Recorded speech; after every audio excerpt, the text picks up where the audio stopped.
네. 갑자기 준난데죠, 그죠? 작은 사고가 있었는데, 그냥 그 사고를 놓고 보면 굉장히 속상하고 화가 나는 일인데, 더 큰 사고를 예상했기 때문에 좀 전에 실제로 일어난 그 사고는 예상한 사고에 비해서는 너무나도 미약한 것인지라 화가 전혀 나지 않는 그런 상황입니다. 자, 그 미시마 유키오를 제가 다시 자, 그는 천원페아 만세라고 외친 후 복부를 17cm 깊이로 절개했다. 이게 넓이가 아니라 깊이예요. 안으로 17cm, 이제 여기는 영미권이라 인치를 써놨는데 거의 7인치 깊이로 절개했다. 안타깝게도 자살은 엉망이 되었고 미시마의 부하 한 사람이 마지막으로 그의 목을 쳐야 했는데 두 번이나 실패했다. 세 번째 시도는 목표에 도달했지만 충분히 힘을 가하지 않아서 결국 다른 대원이 참수를 끝내야 했다. 이때쯤에는 미시마의 장기가 바닥에 뿌려져 방에서 악취가 나기 시작했다. 미시마는 자신의 자살이 불명예스러운 세상에서 일본의 명예를 구할 수 있을 거라고 완전히 합리적으로 믿었다. 그것이 순교의 꿈이든 천국에 대한 망상이든 명예와 보복에 대한 환상이든 간에 우울증으로 인한 자살에는 비뚤어진 합리성이 있고 그 안에서 모든 이유는 돌이킬 수 없고 겉보기에 피할 수 없는 결정으로 이어진다. 이성은 출구 없는 마지막 긴 터널 속으로 뛰어든다. 이 책이 연구서가 아니라 여러분 에세이입니다. 그래서 문장이 뭐랄까 매력적이기는 한데 좀 대책 없는 그런 문장들, 그러니까 비약으로 이어지는 문장들인데요.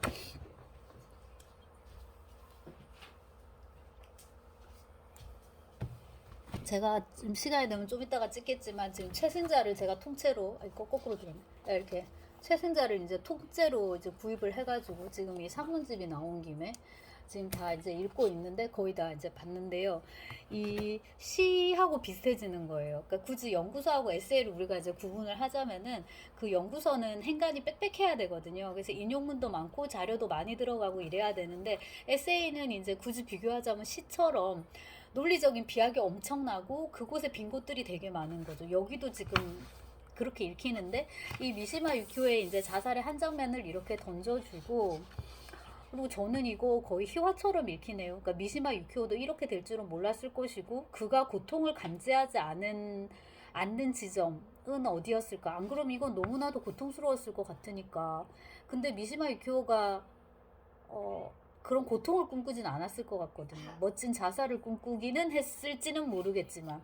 그래서 이제 그 얘기를 하고, 그 다음에 이제 3장에서 자살 유서에 대해서 얘기를 하는데, 이 부분은 뭐가 재밌냐면, 2013년 5월 나는 자살 유서 쓰기 워크숍을 조직했다. 그러니까 이거를 어떤 학적인 의제 내지는 예를 들어서 대학의 문해창작학과가 지금 많지 않습니까? 혹은 이제 저도 그 창작의 세계 문해 창작 수업을 이제 해봤었는데요. 이런 걸 할 생각은 안 했는데 이거 되게 재밌을 것 같다는 생각이 들어요. 근데 이제 자살 유서는 조금 거시기 하니까 그냥 밥시에 그러니까 전반적으로 유서 쓰기 이렇게 해서 한 타임 정도는 할애를 해볼 수 있겠다. 왜냐하면 이제 우리가 죽기 직전은 아니고 죽음을 좀 많이 남겨두고 시작할 수도 있고 유서를 쓴다는 거를 생각해 볼 수 있을 것 같거든요. 네. 자, 그래서 이 이제 워크샵을 한번 해봤다 했는데 그 자살 유서는 소통을 시도한다. 유서는 마지막으로 소통하려는 필사적인 시도이다. 마지막 소통이다. 그렇죠. 자, 그리고 이제 여기 재미있는 디테일인데 18세기 영국에서는 문자 해독률의 상승과 신문의 급격한 성장과 전파로 자살 유서가 쉽게 인지할 수 있는 근대적 형태로서 두각을 나타내게 되었다. 자살하는 사람들은 통상적으로 신문사에다가 유서를 보냈다.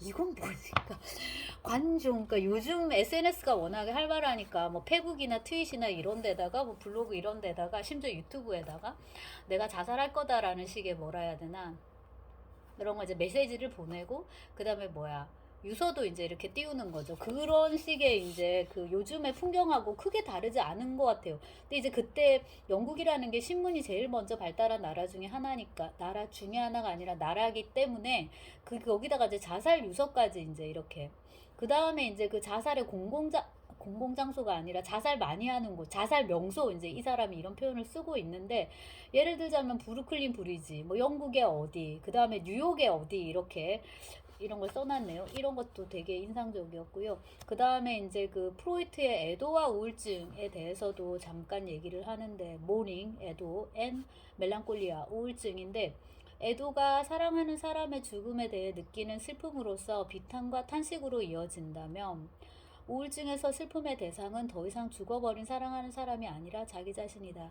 그래서 제가 앞서 찍은 영상에서 그 상문설이라는, 뭐지? 상문살에 대해서 말씀을 드렸는데, 이거를 갖고서 얘기를 하자면, 애도는 괜찮은 거예요. 정말 이제 조문만 하고 상문만 하고 온 거죠. 상문살이 붙은 거는 애도의 단계에서 넘어서서 그 죽은 사람에 대한 애도의 마음이, 슬픔이 나 자신에게로 옮겨온 거예요. 그러니까 이게 이제 멜랑콜리가 되는 거죠. 근데 이게 전에도 말씀을 드렸지만 미신이지만은 굉장히 좀 이해가 되는 그런 이제 그런 슬픔이 넘어와서, 그리고 이제 그 밖에 예를 드는데, 코트니 러브라는 영화 배우 저도 알아요. 커트 코베인 우리는 다 알죠. 너바나 저기잖아요. 리드 보컬인가 그랬잖아요. 커트 코베인이 자살 유서를 여러 번 썼는데 이건 몰랐어요. 근데 자살한 건 알아요. 그러고서 이제 그 마누라가, 아내가 이제 커트니 러브였으니까 장례식에서 그의 유서를 낭독하면서 사람들에게 그 사람한테 망할 놈이라고 전해주세요. 아시겠죠? 그리고 그를 사랑한다고 말해주세요. 이렇게 이제 마무리했다고 하는데, 여기서 진짜 그 애증이 되게 이제 강하게 이렇게 나오죠. 네. 그 다음에 이제 자살의 어떤 형태에 대해서 쓰기를, 복수로서의 자살, 이거를 얘기를 하면서 그 메데이아를 예로 들었어요. 이것도 인상적이었고, 그 다음에 이거는 뭐 우리가 아는 이야기니까 그렇고, 이거 말고 모르는 사람인데 2014년에 인도 사람인데요.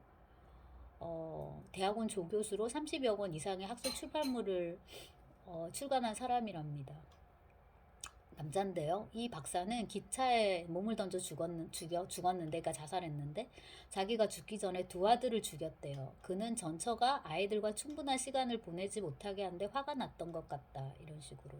그 다음에 이제 어디서 35세 여성이 세 아이를 죽이고 시신을 침대에 눕혀놓은 채 각각 립스틱으로 사랑해라고 써놓은 사건이 보도되었다. 이런 식으로.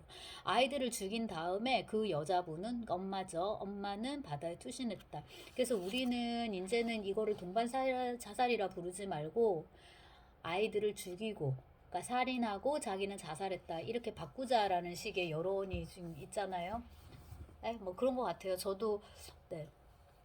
왜냐면 이제 아이는 아이 나름의 또 운명이 있을 테니까, 그러니까 그 내가 죽어가는 입장에서 혹은 죽기로 결심한 상황에서 내가 없으면 어떻게 살아라고 생각하는 것은 사실 나의 불안인 거예요. 굉장히 이기적인 나의 불안인 거고, 저 아이의 의사는 알 수 없으니까. 그 다음에 한번 태어난 이상 저 아이의 운명은 말 그대로 운명이니까 하늘의 뜻에, 신의 뜻에 이제 맡기는 수밖에 없다. 그래서 이제 이 맥락에서 다시금 톨스토이의 사람은 무엇으로 사는가가 떠오르는데, 그런 맥락에서도 그렇고, 근데 이제 이런 류의 자살이 실제로 일어나고 있기 때문에, 그러니까 죽이고 자살하고, 보복 자살, 혹은 이제 여기서 뒤늦게의 예를 가져와가지고 그 개념을 갖고 와서 이타적 자살, 이런 표현을 또 쓰더라고요. 그리고 이제 뭐 히틀러 이야기도 나오고 많은 실례들이, 재미있는 이제 이런 예들이 있습니다. 그리고 여기서 예를 드는 사람을 잘 알면은 이 글이 더 재밌게 읽히겠죠, 그죠? 근데 이제 이 이야기가 시작된 게 뭐예요? 자기가 유서 쓰기 수업을 했다 였잖아요. 근데 사람들한테 열심히 쓰라고 한 거예요. 그럼 어떤 사람은 이렇게 쓰고 어떤 사람은 이렇게 쓴다, 이게 있는데, 마지막에 그러고 보니 말하지 못한 게 있다. 수업에서 사람들이 자살 유서를 쓰고 있던 15분 동안 나는 거듭 애써왔지만 아무 말도 쓰지 못했다. 나는 그저 아무것도 쓸 수 없었다. 이유는 모르겠다. 이렇게 썼네요. 모르죠. 만약에 이분도 스스로 자기의 삶을 끝내기로 결심한다면 그때는 뭔가 이렇게 써질지. 그리고 이제 다른 또 아름다운 어떤 유서들, 그런 거에 대해서, 네. 나는 하이드라 플로팅을 하고 있어요. 물 위를 활주하고 있어요. 나는 가고 있어요.